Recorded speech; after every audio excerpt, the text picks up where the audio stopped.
تحریک اپنے شباب پر ہے کہ تشدد کے ایک واقعے سے ناراض ہو کر گاندھی جی اسے ختم کر دیتے ہیں.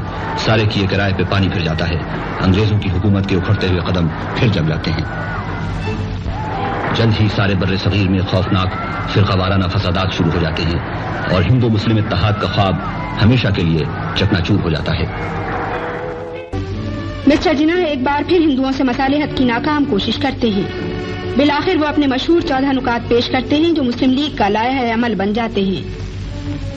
1930 میں الہ آباد میں مسلم لیگ کے سالانہ اجلاس کی صدارت کرتے ہوئے علامہ اقبال پہلی بار اپنے اس یقین کا اظہار کرتے ہیں کہ ایک علیحدہ مسلم ریاست ہی بر صغیر کے مسائل کا واحد حل ہے. اگلے سال دوسری راؤنڈ ٹیبل کانفرنس میں گاندھی جی بھی ہے اور علامہ اقبال بھی. اقبال بر صغیر میں علیحدہ مسلم ریاست کی بات کرتے ہیں مگر کانگریس کو ہندو اکثریت کا زوم ہے. وہ مسلمانوں کو الگ قوم ماننے اور ان کے حقوق کے تحفظ کی ضمانت دینے پر کسی طرح راضی نہیں. سن 32 میں چودھری رحمت علی پاکستان کا لفظ وضع کرتے ہیں اور سن 34 میں مسٹر جناح لندن سے واپس آتے ہیں اور اپنی زندگی مسلم لیگ کی تنظیم اور مسلمانوں کے حقوق کی جدوجہد کے لیے وقف کر دیتے ہیں. سن 37 میں مسٹر جناح کی صدارت میں مسلم لیگ کا پہلا اہم ترین اجلاس لکھنؤ میں ہوتا ہے. اس اجلاس میں لیگ مکمل آزادی کو اپنا نصب العین قرار دیتی ہے اور مسلم عوام کی سب سے بڑی نمائندہ جماعت بن جاتی ہے. اس اجلاس میں سردار اورنگزیب، نوابزادہ لیاقت علی خان، سی پی کے عبدالرؤف، مرزا ابوالحسن اصفہانی، حاجی ستار سیٹھ سبھی شریک ہیں. خواجہ ناظم الدین، نواب اسماعیل خان، سردار بہادر یار جنگ، نوجوان راجہ صاحب محمود آباد اور وہ سارے نئے پرانے رہنما جو آگے چل کر پاکستان کی تحریک میں حصہ لیتے ہیں اب مطلع سیاست پر پوری آب و تاب سے ابھرتے ہیں. مسلمان عوام اپنے مذہب اور تہذیب کے تحفظ کے لیے جوق در جوق مسلم لیگ کے رضاکار بنتے ہیں. مسلم لیگ کی حمایت میں مسلمان طلبہ کی تنظیم بھی قائم ہو جاتی ہے. یہ سب مسٹر جناح کی انتھک کوششوں اور رہنمائی کا نتیجہ ہے. قوم انہیں قائد اعظم کے خطاب سے سرفراز کرتی ہے.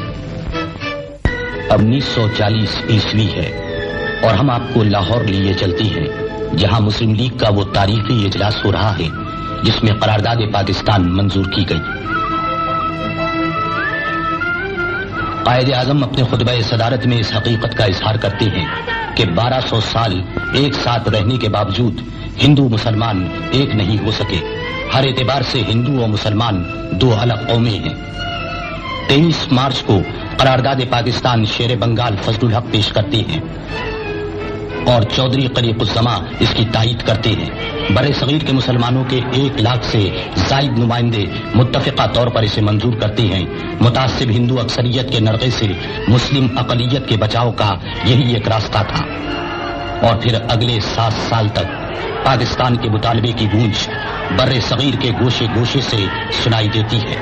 قائد اعظم ملک کے طوفانی دورے کرتے ہیں اور بر صغیر کے مسلمان پاکستان کے لیے ہر قربانی دینے کو تیار ہو جاتے ہیں. اس جد و جہد میں عورتیں بھی مردوں سے پیچھے نہیں ہیں.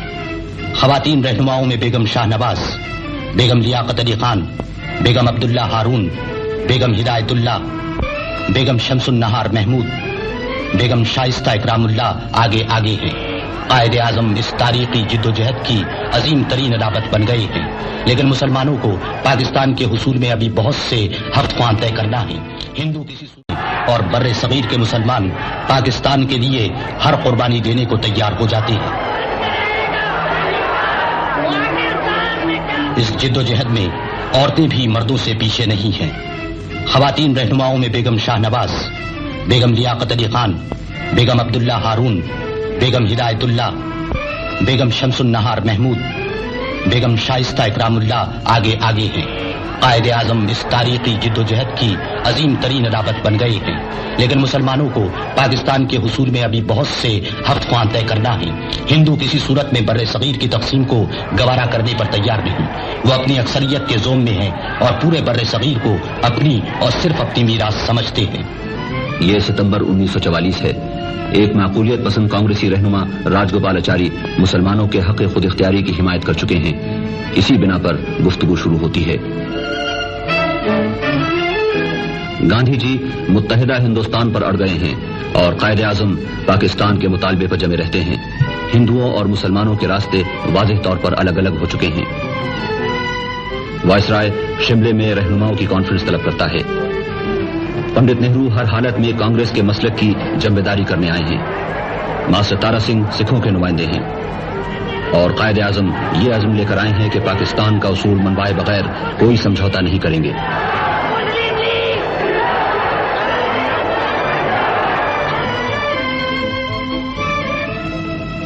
لارڈ ویول اور رہنماؤں کی بات چیت کا کوئی نتیجہ نہیں نکلتا، لیکن برطانوی حکومت بر صغیر کے سیاسی مستقبل کے بارے میں جلد از جلد کوئی حل تلاش کر لینا چاہتی ہے۔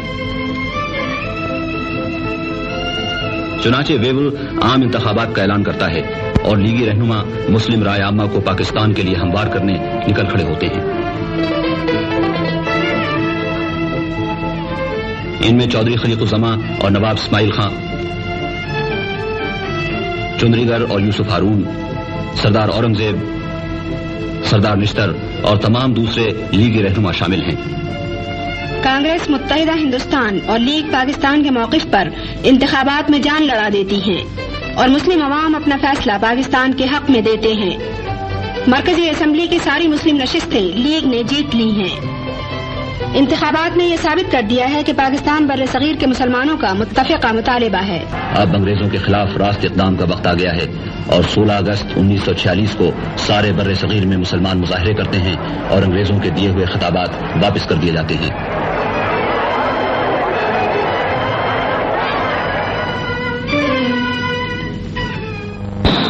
حالات کو سنبھالنے کے لیے حکومت برطانیہ لندن میں کانفرنس بلاتی ہے۔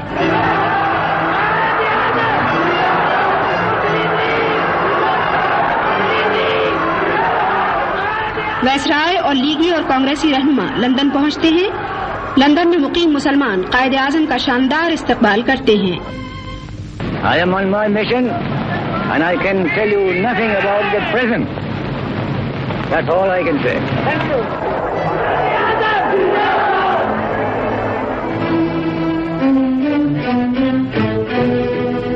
قائد اعظم اور لیاقت علی خان برطانوی وزیر اعظم کے قیامگاہ پر پہنچتے ہیں۔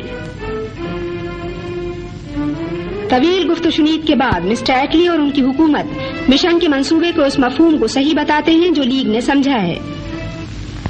I am very happy that I am at this function and already I've had the opportunity of meeting some friends and I might yet find more friends, but you give me no time to do anything else. Congress Mr Attlee کا فیصلہ مان لیتی ہے مگر پھر پلٹ جاتی ہے۔ سارے بر صغیر میں حصول پاکستان کی جدوجہد بہت زیادہ زور پکڑ لیتی ہے۔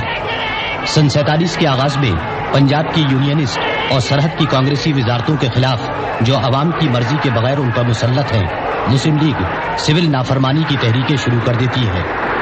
لاہور، پشاور اور دوسرے مقامات پر لوگ سر سے کفن باندھ کر نکل آئے ہیں۔ مسلم لیگ کی یہ عوامی تحریکیں سرحد کی کانگریسی اور پنجاب کی یونینسٹ وزارتوں کو ہلا کر رکھ دیتی ہیں اور ڈرائنگ روم میں بیٹھ کر سیاست چلانے والے یونینسٹوں کی وزارت کو بہت جلد مستعفی ہونا پڑتا ہے۔ اب سکھ بھی تحریک پاکستان کے خلاف میدان میں نکل آئے ہیں۔ برطانوی وزیر اعظم کے اس اعلان نے کہ انگریز بر صغیر کو ایک یا دو حکومتوں کو سونپ کر چلے جائیں گے، ہندوؤں اور سکھوں دونوں کو مشتعل کر دیا ہے۔ نتیجے میں تقریباً سارے بر صغیر میں ہولناک فرقہ وارانہ فسادات کے شعلے بھڑکنے لگتے ہیں۔ فرقہ پرستوں کے جنون نے صدیوں کی ہمسائیگی اور انسانیت کی دھجیاں اڑا دی ہیں۔ انسان کا لہو پانی سے بھی ارزاں ہو گیا ہے اور حیرت ہے کہ اب بھی کچھ لوگ ایسے موجود ہیں جو یہ سمجھتے ہیں کہ ہندو اور مسلمان ایک قوم بن کر چین سے رہ سکتے ہیں۔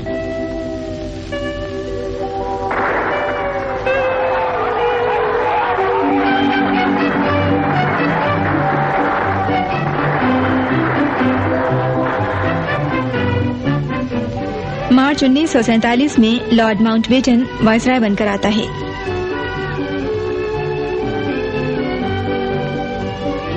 لیگی اور کانگریسی رہنماؤں سے گفتگو کے بعد ماؤنٹ بیٹن وہی حل پیش کرتا ہے جس پر قائد اعظم اتنے عرصے سے زور دیتے چلے آ رہے ہیں، یعنی برصغیر کی تقسیم۔ قائد اعظم برصغیر کی وہ تقسیم چاہتے ہیں جس کا لیگ نے سن 46 میں مطالبہ کیا تھا۔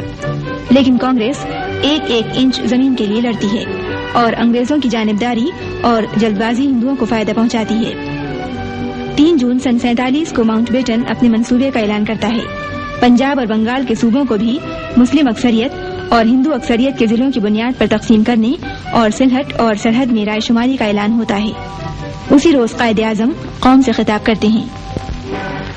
We must remember that we have to take momentous decisions and handle grave issues facing us in the solution of the complex political problem of this great subcontinent inhabited by 400 million people. The world has no parallel for the most onerous, difficult task which we have performed. I pray to God that this critical moment He may guide us and enable us to discharge our responsibility in a wise and statesmanlike manner.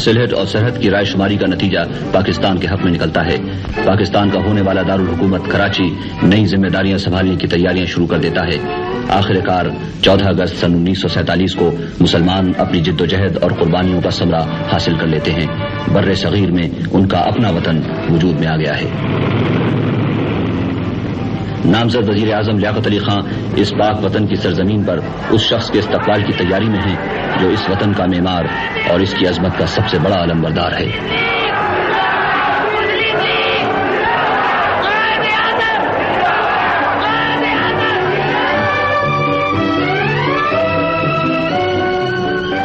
Quaid Azam Pakistan کے سربراہ مملکت کا عہدہ سنبھالتے ہیں۔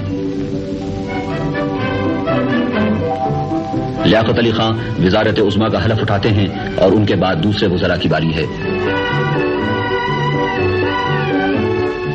The life and the property and the religious belief should be fully protected by the state at any cost. My guiding principle will be justice, fair play, and complete impartiality in the discharge of my duty. And I'm sure, with your support and cooperation, I'm looking forward to making Pakistan as one of the greatest nations of the world.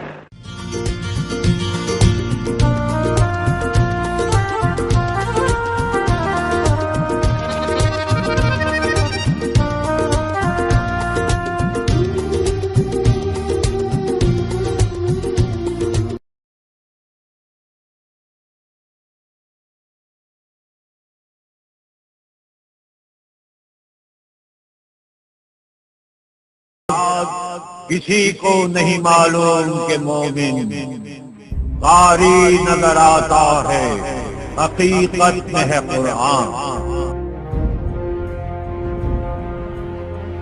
قدرت کے مقاصد کا عیار اس کے ارادے، دنیا میں بھی میدا، قیامت میں بھی میدا۔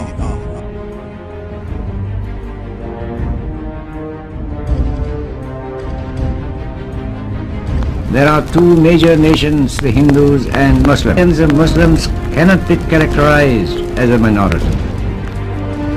We want the division of India into Hindustan and Pakistan because that is the only practical solution.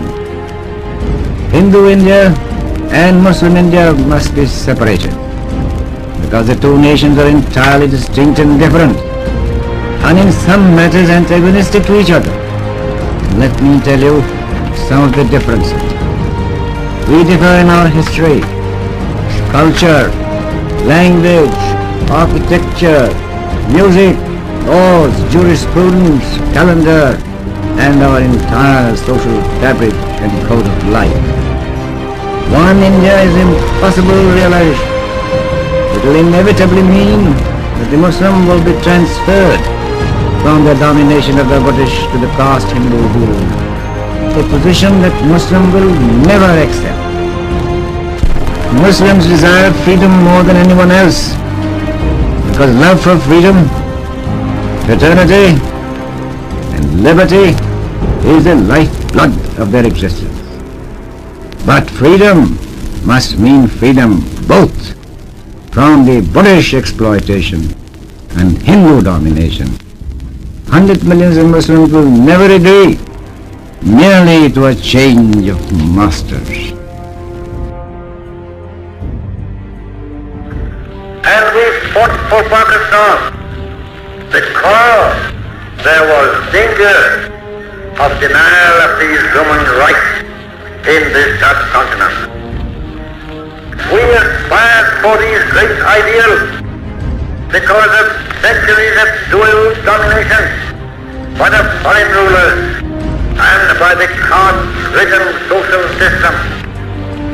This domination continued for over 200 years until we realized that it would ultimately mean a complete extinction of Muslims individually as human beings and collectively as a nation.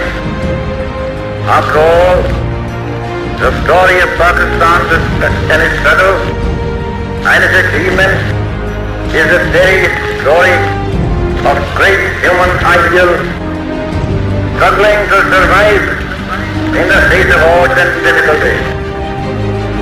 This biggest Muslim state came into being on the 15th of August 1947. It was not merely a government which came into existence. It meant the birth of a great state and a great nation, one supplementing the other and both existing for each other. You are only voicing my sentiments and the sentiments of millions of Muslims when you say that Pakistan should be based on pure foundations of social justice and Islamic socialism, not otherism.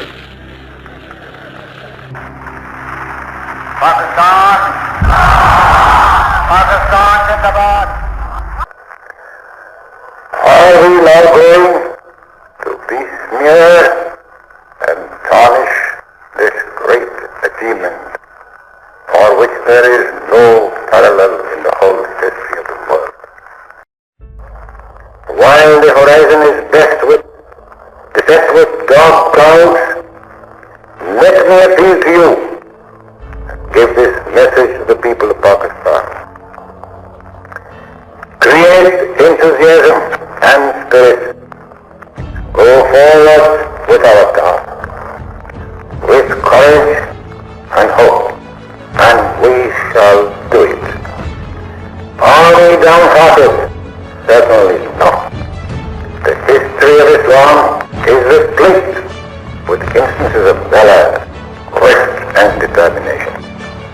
So march on, notwithstanding obstruction, obstacles, and interference. And I feel confident that a united nation of 70 million people with grim determination and with a great civilization and history need fear nothing. It is now up to you to work and we are bound to succeed. And never forget our motto: unity, discipline, and faith.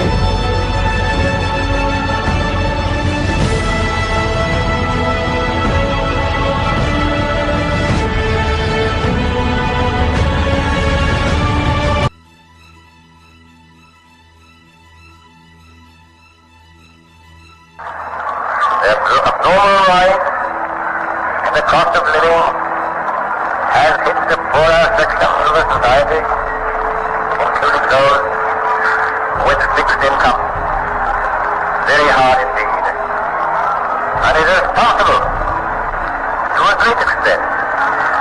prevailing unrest in the country. The policy of the Pakistan government is to stabilize prices at a level that would be fair to the producer as well as the consumer. I hope your efforts will be directed in the same direction in order to tackle this root problem with success. I shall watch with keen interest, having witnessed the work of your research organization in evolving banking practices compatible with Islamic ideals of social and economic life. The system, nonetheless, has created almost insoluble problems for the humanity. To many of us, it appears not only a miracle of saving from disaster that is now facing the world. It is failed to do justice between man and man, and eradicate friction in the natural field. On the contrary, it was largely responsible for the two world wars in the last half century. The Western world, in spite of its advantages of mechanization and industrial efficiency, is still in a worse state than ever before it.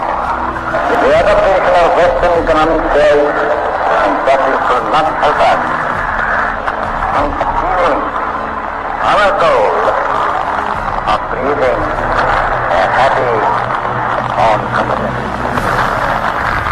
We must work on our destiny in our own way and present to the world an economic system based on true Islamic concepts of equality of manhood and social justice.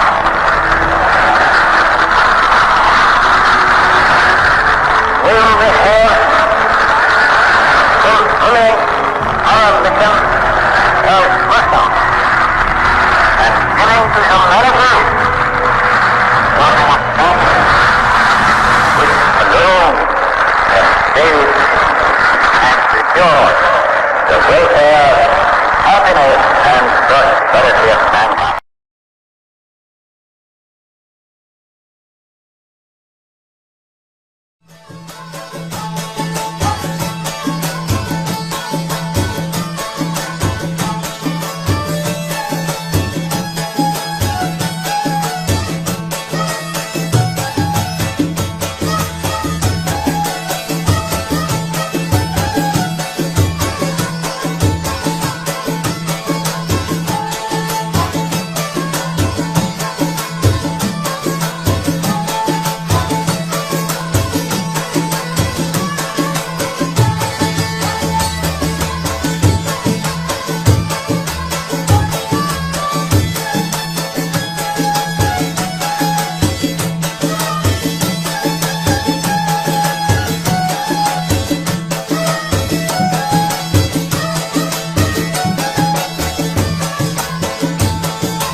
Quaid Azam کے چند الفاظ تو میں چاہتا ہوں کہ آپ کو میں سنا دوں.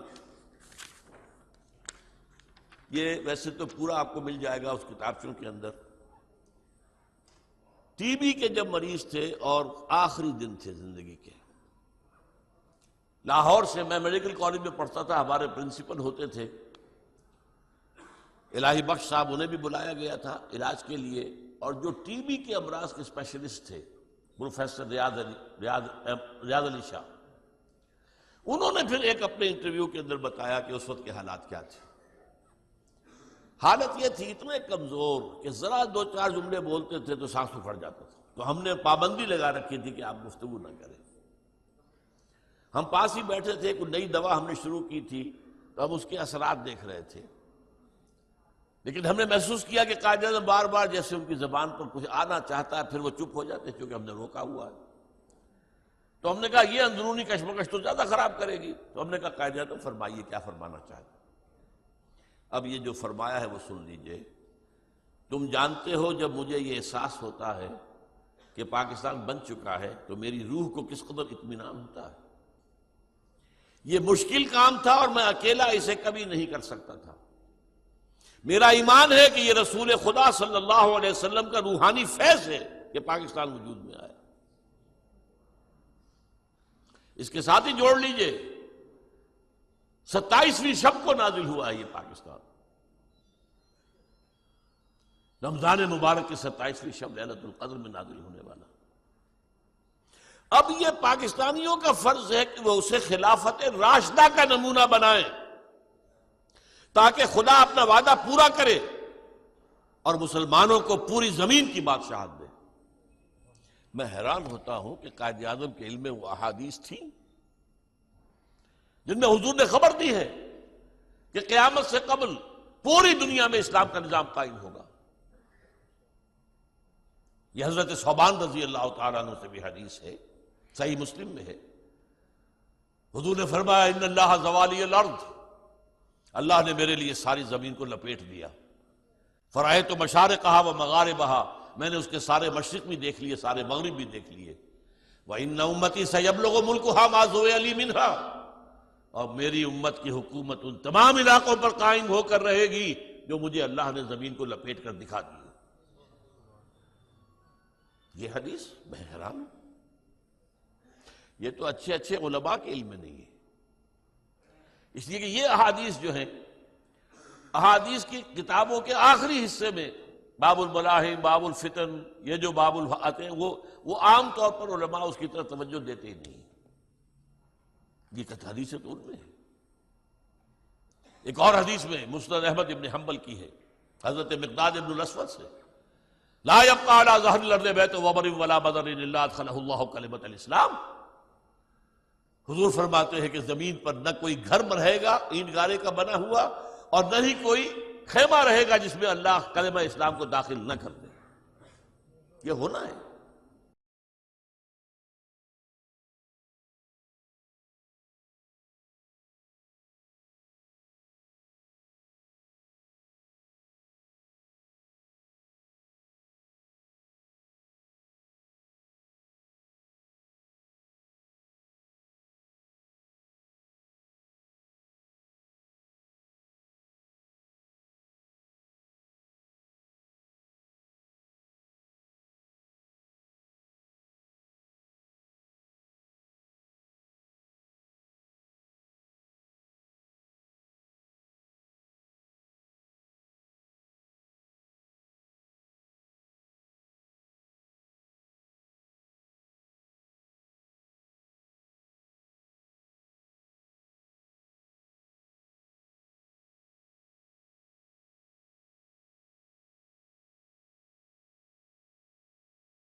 Some people might think that the acceptance of June the 3rd plan was a mistake on the part of the Muslim League.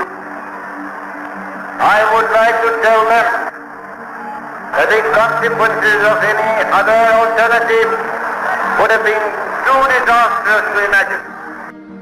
The systematic massacre of defenseless and innocent people puts to shame even the most heinous atrocities committed by the worst tyrants known to history. We thank Providence for giving us courage and faith to fight these forces of evil. If we take our inspiration and guidance from the Holy Quran, the final victory, I once again say, will be ours.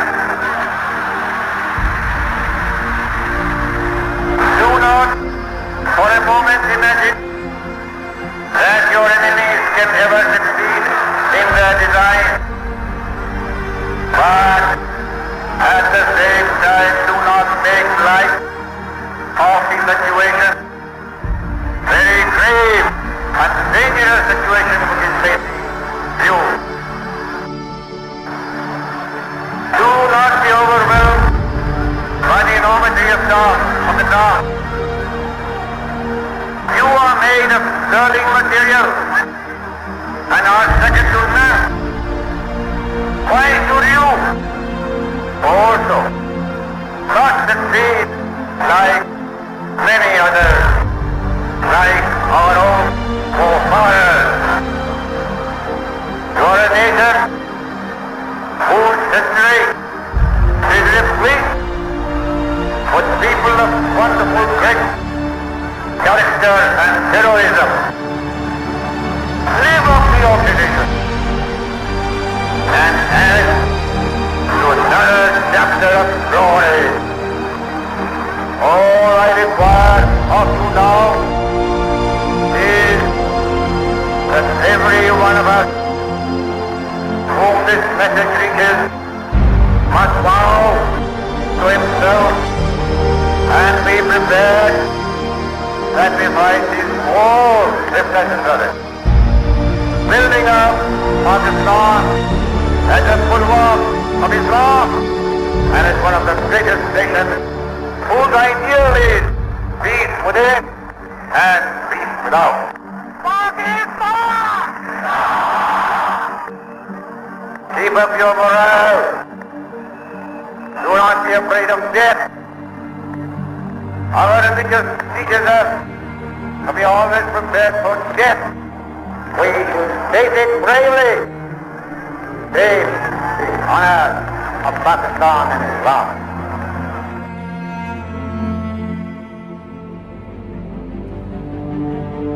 There is no better salvation for a Muslim than the death of a martyr for a righteous cause. If we are right, we cannot fail. And we shall live and not die. Do your duty and have faith in God. There is no power on earth that can undo Pakistan.